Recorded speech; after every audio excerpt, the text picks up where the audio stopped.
வணக்கம். சற்று முன்னர் ஒரு அதிர்ச்சிகரமான செய்தி என்னன்னாக்கா, டெல்லி ரெட் ஃபோர்ட் கிட்ட ஒரு கார் வெடிகுண்டு வெடிச்சிருக்கு. அந்த கார் வெடிகுண்டு வெடிச்சு சுத்துப்பட்டு இருக்கக்கூடிய கட்டடங்கள், கடைகள், இதில் இருக்கக்கூடிய கண்ணாடி எல்லாம் சிதறி இருக்கு. கிட்டத்தட்ட பக்கத்தில் இருந்த கார்கள்லாம் கூட தீர்ப்பற்றி எரிஞ்சிருக்கு. இதோடு மட்டும் இல்லாமல் ஒரு 10 உயிர்கள் பலியாயிருக்கு. இப்போ இன்னும் போலீஸ் இன்வெஸ்டிகேட் பண்ணுறாங்க. உள்துறை அமைச்சகத்தை சேர்ந்த அதிகாரிகள் வந்திருக்காங்க. NIA, national investigation agency, local police எல்லாம் வந்திருக்காங்க.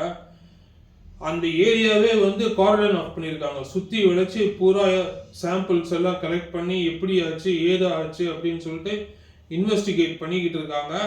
இது இன்னைக்கு காலையில் கூட ஒரு நியூஸ் வந்தது.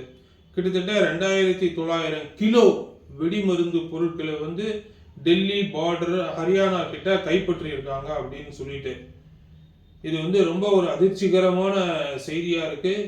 எந்த காலத்திலையும் தீவிரவாதத்தை நம்ம என்கரேஜ் பண்ணக்கூடாது. தீவிரவாதத்தை பூண்டோட ஒழிக்கணும். இது வெளிநாட்டு சரியா இல்லை தீவிரவாதிகள் சரியான்னு தெரியல. இதை பற்றின ஒரு டீட்டெயில்டு அப்டேட்டை நாங்கள் நாளைக்கு கொடுக்குறோம். ஆனால் இப்போ இந்த தீவிரவாத சம்பவம், இந்த கார் வெடிகுண்டு விபத்து நடந்து ஒரு டெல்லியே பரபரப்பான சூழ்நிலையில் இருக்கிறதுன்றதை மட்டும் இப்போ நாங்கள் தெரிவிச்சுக்கிறோம். நன்றி.